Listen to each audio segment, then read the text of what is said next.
Assalamualaikum warahmatullahi wabarakatuh. Selamat pagi anak-anak. Apa kabarnya nih? Semoga kita senantiasa selalu dalam keadaan sehat ya. Nah, pada kesempatan kali ini kita akan melakukan pembelajaran secara daring ya melalui Google Meeting. Nah, anak-anak sebelum memulai pembelajaran alangkah baiknya boleh buat KM-nya dipimpin doa terlebih dahulu ya. Nah, oke. Sebelum memulai pembelajaran, Ibu akan absensi terlebih dahulu ya. Nah, pada kesempatan kali ini ada yang tidak hadir atau hadir semua nih? Oke, hadir semua ya. Alhamdulillah. Nah, sebelum mulai pembelajaran, pastikan anak-anak semua sudah siap untuk melakukan pembelajaran dalam keadaan rapi dan juga semangat pastinya. Anak-anak, pada pertemuan kali ini kita akan mempelajari materi mengenai SDG 11. Nah, seperti yang sudah Ibu sampaikan pada pertemuan sebelumnya mengenai SDG 11 ya. Mengenai SDGs. SDGs yaitu merupakan Sustainable Development Goals ya atau tujuan pembelajaran berkelanjutan. Nah, pada kesempatan kali ini kita akan mempelajari SDG 11 yaitu Waste Generation and Management, Participation, Reduction, Recycling, and Reuse, yaitu pengelolaan dan pengurangan limbah, pencegahan, pengurangan, daur ulang, dan juga penggunaan kembali atau disebut dengan prinsip 3R. Yuk, mari kita belajar bersama-sama dengan semangat dan juga menyimak ya. Baik anak-anak, sebelum masuk ke materi, coba jawab pertanyaan ini. Apakah kalian pernah melihat pencemaran limbah di sekitar tempat tinggal kalian? Ya, pastinya pernah ya anak-anak, bahwasannya tidak hanya di sekitar sungai, di pinggiran jalan, tetapi juga di lingkungan sekitar kita, di daerah tempat tinggal kita pastinya banyak sampah atau pencemaran limbah. Nah, masalah ini pastinya akan berefek besar pada lingkungan sekitar kita. Pada kesempatan hari ini, pembelajaran kali ini, kita akan mempelajari bagaimana sih limbah berdampak besar pada lingkungan kita dan bagaimana cara kita bisa mengatasinya dari mulai hal kecil dan mengelolanya. Yuk simak pembelajaran kali ini dan kita sama-sama belajar. Tujuan pembelajaran kali ini terbagi menjadi 3 anak-anak. Yang pertama ada cognitive learning objective, yang mana peserta didik mampu memahami kebutuhan dasar manusia, baik fisik, sosial, dan psikologis, serta mampu mengidentifikasi bagaimana kebutuhan tersebut saat ini dipenuhi di pemukiman fisik perkotaan, pinggiran kota, dan juga pedesaan kalian atau lingkungan kalian sendiri. Terdiri menjadi 3 aspek. Yang pertama, kebutuhan dasar manusia. Hal ini mencakup aspek pangan air, tempat tinggal, sosial yang berupa keamanan, hubungan sosial, dan juga psikologi yang berupa ketenangan serta kenyamanan. Yang kedua, ada variasi wilayah peserta didik dapat membandingkan pemenuhan kebutuhan dasar di pinggiran, perkotaan, dan juga pedesaan. Dan juga yang ketiga, analisis lingkungan yang dapat menghubungkan antara gaya hidup masyarakat dan dampaknya terhadap hubungan permukiman. Hal ini sejalan dengan tujuan SDGs 11 ya anak-anak. Nah, tujuan pembelajaran kedua yaitu socio-emotional learning objective, yang mana peserta didik mampu merasa bertanggung jawab terhadap dampak lingkungan dan sosial dari gaya hidup individualnya sendiri. Yang ketiga, tujuannya yaitu behavior learning objective, yang mana peserta didik mampu merencanakan, melaksanakan, dan mengevaluasi proyek berkelanjutan berbasis masyarakat. Kita menggunakan metode pembelajaran PJBL atau Project Based Learning ya anak-anak. Nah, manfaat dari kita mempelajari pembelajaran kali ini yaitu mengenai SDG 11. Nah, hal ini berkaitan dengan kehidupan kita sehari-hari ya anak-anak sangat dekat, yaitu lingkungan, bagaimana tentang kita memenuhi kebutuhan dasar manusia seperti tempat tinggal yang layak, udara bersih, dan juga air yang sehat. Nah, kenapa penting mempelajari hal ini? Karena dengan memahami permasalahan lingkungan dan kebutuhan dasar ini, kita bisa ikut serta dalam mewujudkan kota dan permukiman yang aman, bersih, dan nyaman untuk semua orang yang pastinya sesuai dengan tujuan dari SDGs 11. Artinya, kita belajar ini bukan hanya soal biologi ya anak-anak, tetapi tentang masa depan dan kota dan serta lingkungan kota tempat kita tinggal. Apa sih garis besar dari pembelajaran kita kali ini? Pokok bahasannya yang pertama yaitu pengertian limbah dan jenis-jenisnya, yang kedua dampak limbah terhadap lingkungan permukiman, yang ketiga dampak limbah terhadap kesehatan dan makhluk hidup ya, yang keempat keterkaitan antara pengelolaan limbah dan tujuan dari SDG 11 dalam mewujudkan kota yang bersih, aman, dan berkelanjutan anak-anak. Yang kelima, pastinya kita akan mempelajari juga konsep 3R dalam pengelolaan limbah. Dan yang terakhir, kita akan merencanakan proyek berbasis lingkungan supaya bisa berkelanjutan kita menerapkan solusi aksi nyata di masyarakat. Seperti itu ya anak-anak garis besarnya. Lalu apa sih example of learning approach and method for SDG 11, Sustainable City and Komunitas? Nah, hal ini berkaitan dengan pembelajaran yang akan kita lakukan pada kali ini, yaitu yang pertama menyusun observasi lingkungan sekitar, yang mana melakukan pengamatan lingkungan langsung terhadap kondisi permukiman, kota pinggiran maupun desa untuk melihat pemenuhan kebutuhan dasar dan dampak lingkungan dari aktivitas masyarakat. Yang kedua, nah, proyek berbasis masyarakat, Community Based Learning Project ya, atau PJBL juga, yang mana merancang dan menjalankan proyek aksi sederhana yang bermanfaat bagi lingkungan, seperti mendirikan bank sampah mini, kompos RT, edukasi daur ulang, atau gerakan bebas plastik di sekolah, dan juga kita bisa membuat seperti produk seperti EcoBrick ya anak-anak, yang dijadikan bangku dan semacamnya.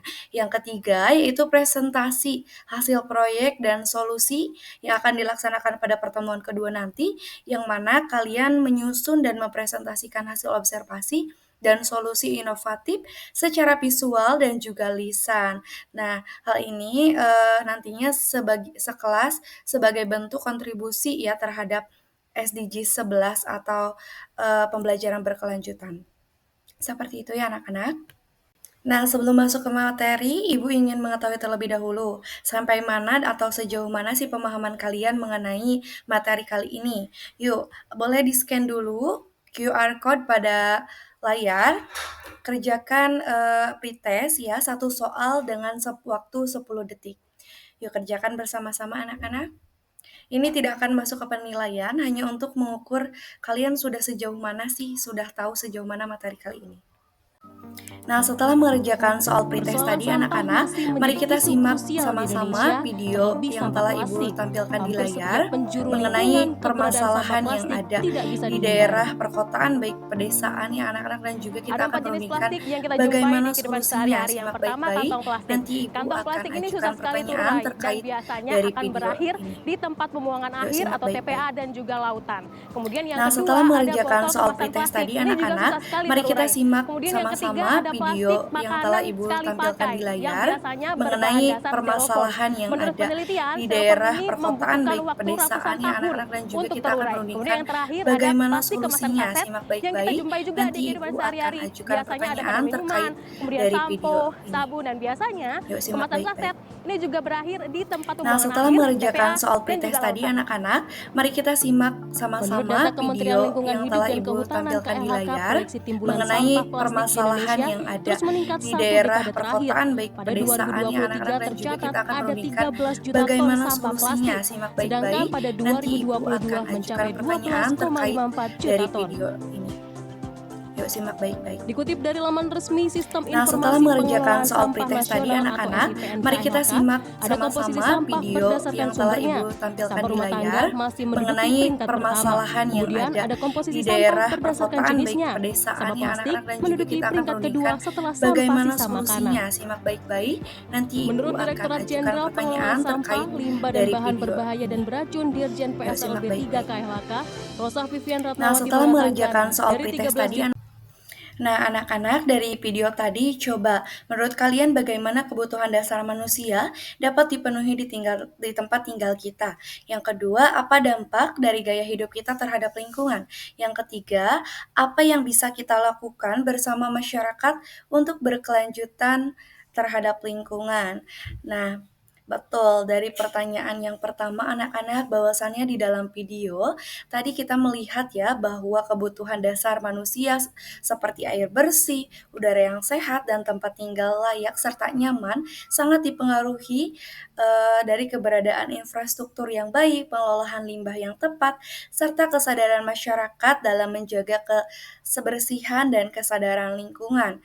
Dari pertanyaan kedua, ternyata gaya hidup kita seperti penggunaan plastik sekali pakai, membuang sampah sembarangan, dan membakar limbah dapat menyebabkan pencemaran udara, tanah, dan juga air, lalu berdampak besar pada kesehatan manusia dan juga makhluk hidup lainnya yang pastinya di sekitar lingkungan dan juga di sekitarnya.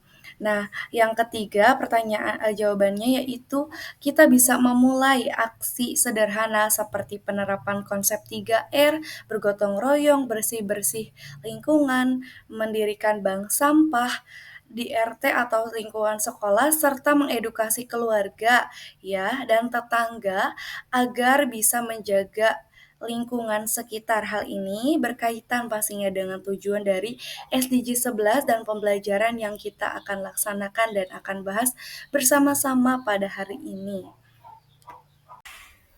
Nah, anak-anak, lalu apa sih itu limbah? Limbah merupakan sisa buangan yang dihasilkan dari aktivitas manusia atau proses alam yang sudah tidak memiliki nilai guna dan berpotensi mencemari lingkungan jika tidak dikelola dengan baik pastinya. Limbah dapat berasal dari rumah tangga, industri, pertanian, perkantoran, hingga aktivitas teknologi. Lalu apa saja sih jenis-jenis limbah dan contohnya? Yang pertama, ada limbah organik. Limbah ini limbah yang berasal dari bahan-bahan alami atau makhluk hidup yang mudah terurai secara biologis atau biodegradable. Contohnya yang pertama ada sisa makanan seperti nasi, sayur, dan juga buah-buahan. Seperti pada gambar ya. Yang kedua ada daun kering dan juga ranting. Yang ketiga ada kotoran hewan atau kompos alami. Bisa dilihat pada gambar. Jenis limbah yang kedua yaitu ada limbah anorganik. Nah, limbah ini berasal dari bahan-bahan buatan atau hasil olahan yang sulit terurai secara alami. Contohnya, yang pertama ada plastik kemasan makanan dan minuman seperti pada gambar, ada juga kaleng bekas minuman, lalu ada kaca dan styrofoam. Jenis limbah yang ketiga ada limbah B3 yaitu bahan berbahaya dan beracun. Nah, limbah ini mengandung zat kimia berbahaya yang bisa merusak lingkungan dan membahayakan kesehatan manusia anak-anak. Contohnya baterai bekas yang mengandung merkuri dan timbal. Nah, makanya disebut berbahaya ya. Nomor dua ada cat dan juga thinner dan juga ada insektisida dan juga deterjen pekat. Lalu jenis limbah yang ketiga yaitu ada limbah elektronik. Nah, limbah ini dari perangkat elektronik yang sudah rusak atau tidak terpakai. Biasanya mengandung logam berat dan bahan kimia yang berbahaya. Contohnya seperti HP yang rusak dan juga baterainya yang rusak. Yang kedua ada kabel charger dan juga earphone ya yang putus. Yang ketiga yaitu ada komputer, CPU dan juga TV bekas seperti itu. Jenis-jenis limbah tadi dapat berdampak tentunya terhadap lingkungan pemukiman. Terbagi menjadi 3 dampak yaitu terjadinya pencemaran tanah. Limbah padat dan cair terutama dari plastik, B3 dan juga elektronik dapat meresap ke dalam tanah. Hal ini dapat menyebabkan penurunan kesuburan tanah, tanaman sulit tumbuh dan juga gangguan pada mikroorganisme tanah. Yang kedua yaitu pencemaran air. Nah, limbah industri rumah tangga dan yang dibuang ke saluran air atau sungai tanpa pengelolaan dapat menyebabkan air tercemar zat kimia dan juga logam berat, lalu biota air seperti ikan dan tumbuhan air terganggu, dan juga air tanah tidak layak untuk dikonsumsi. Yang ketiga, pencemaran udara. Pembakaran sampah secara terbuka melepaskan zat berbahaya ke udara pastinya, seperti karbon monoksida dan juga dioksin yang menyebabkan gangguan pernapasan pada manusia dan juga hewan, lalu efek rumah kaca atau gas emisi anak-anak, dan juga polusi bau di lingkungan padat penduduk. Nah, dari hal tadi juga, limbah dapat berdampak terhadap kesehatan dan makhluk hidup. Yang pertama, seperti gangguan terhadap kesehatan manusia dan juga makhluk hidup, seperti kontak langsung atau tidak langsung dengan limbah beracun dapat menyebabkan iritasi kulit, gangguan pencernaan, hingga kanker. Yang kedua, menurunnya kualitas hidup masyarakat sekitar TPA atau tempat pembuangan akhir sampah, seperti mencium bau tidak sedap ya seperti pada gambar. Yang terakhir yaitu kematian atau migrasi satwa liar akibat habitatnya tercemar. Yang kedua, ada menurunnya keanekaragaman hayati, seperti limbah yang mencemari lingkungan dapat menyebabkan kepunahan spesies akibat rusaknya habitat, lalu gangguan rantai makanan, dan juga ekosistem menjadi tidak seimbang pastinya.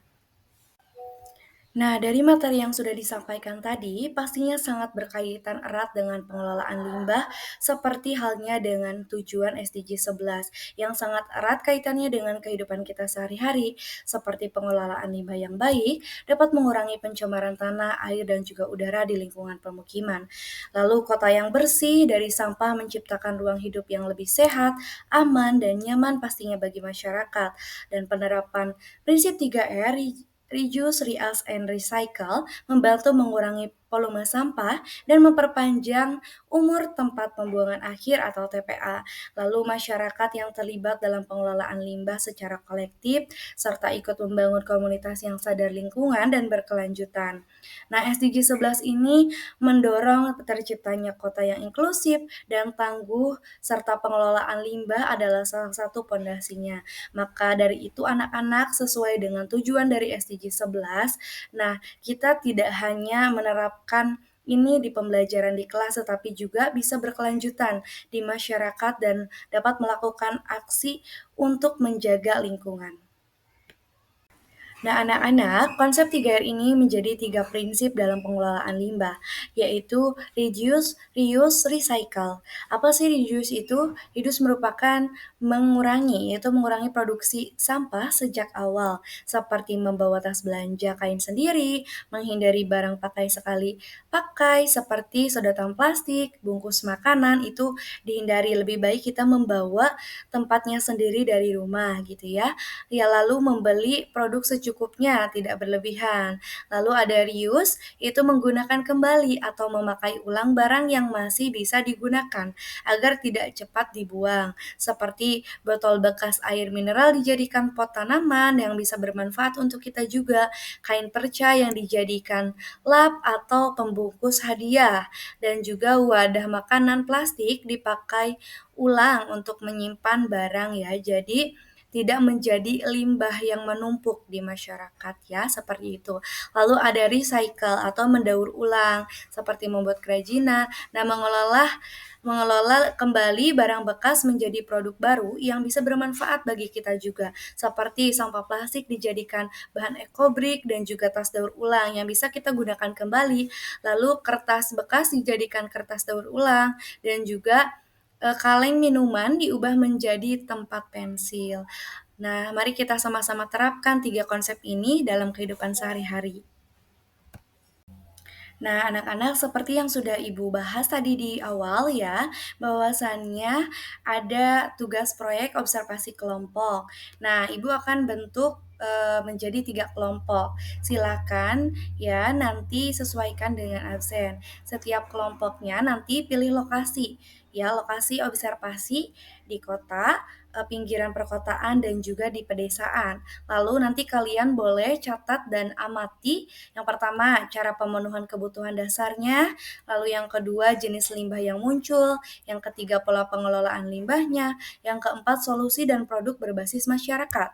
Nanti kalian amati mengenai limbah yang ada di kawasan kota, pinggiran kota, dan juga desa tadi. Outputnya nanti berupa laporan observasi, produk hasil observasi, dan juga foto dokumentasi ya, dan juga video yang nantinya akan dipresentasikan pada pertemuan kedua ya anak-anak.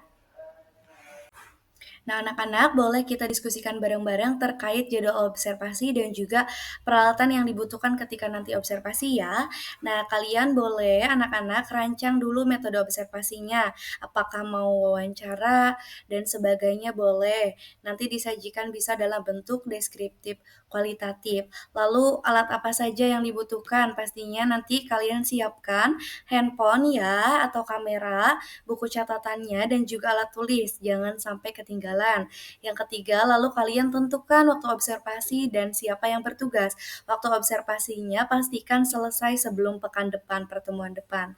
Ya, dan juga siapa saja dalam kelompoknya, dibagi yang bertugasnya, ada yang mendokumentasikan, yang mewawancara, dan sebagainya.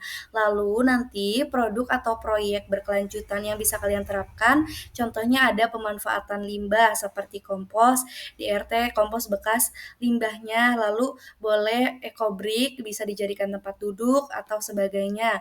Lalu bisa berupa kampanye lingkungan, edukasi 3R di sekolah juga bisa, dan juga bank sampah digital ya, atau manual di tingkat RT. Dan pastinya di beberapa daerah sudah ada bank sampah dan kalian bisa menerapkannya seperti itu ya anak-anak.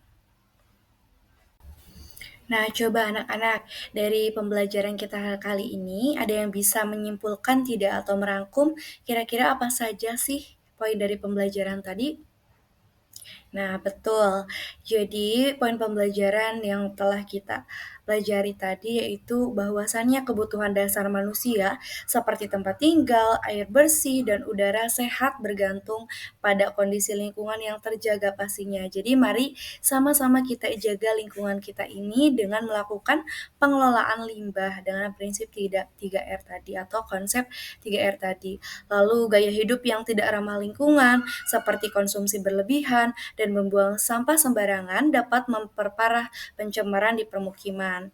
Dan juga kesadaran serta tindakan bersama masyarakat sangat dibutuhkan pastinya anak-anak untuk menjaga keberlanjutan lingkungan dan memenuhi kebutuhan hidup secara layak. Nah, dari penyampaian materi tadi dan penugasan yang sudah Ibu sampaikan ya, coba kalian bisa jawab ya atau tidak dan juga renungkan dan refleksikan ya. Yang pertama, apakah kalian memahami kebutuhan dasar manusia dan bagaimana dipenuhi di lingkungan saya? Boleh dijawab ya atau tidak ya. Yang kedua, apakah saya mampu menganalisis dampak gaya hidup saya terhadap lingkungan? Yang ketiga, apakah saya bisa berkontribusi dalam proyek yang bermanfaat bagi masyarakat? Nah, dari refleksi ini, ya pastikan jawabannya iya, karena jika memang sudah terbukti iya, kalian anak-anak sudah bisa memahami dari proses pembelajaran tadi dan siap untuk melakukan proyek atau observasi di lapangan nanti. Seperti itu ya anak-anak. Anak-anak, untuk post-test kalian boleh kerjakan atau isi LKPD di bawah ini, boleh di-scan, kemudian diisi. Ibu kasih waktu 10 menit untuk mengerjakannya secara individu ya. Silahkan kerjakan dengan baik, dan juga kalau ada yang mau ditanyakan, boleh silahkan. Dimanfaatkan waktunya ya anak-anak. Nah, tugas minggu depan anak-anak jangan lupa bawa hasil observasi dan juga presentasikan sesuai dengan kelompoknya masing-masing, lalu tentukan solusi keberlanjutan berdasarkan hasil observasi kalian ya. Pastikan kalian kerjasama antar kelompoknya saling membantu satu sama lain ya. Alhamdulillah kegiatan pembelajaran kita hari ini sudah selesai. Untuk ketua kelas boleh dipimpin doa terlebih dahulu. Oke, terima kasih banyak anak-anak sudah mengikuti pembelajaran kali ini. Ya, ingat bahwa lingkungan yang baik dimulai dari kesadaran diri. Yuk jadi bagian dari perubahan. Jangan lupa kerjakan tugas proyeknya, laporan observasinya. Terima kasih. Wassalamualaikum warahmatullahi wabarakatuh. Sampai jumpa di pekan depan.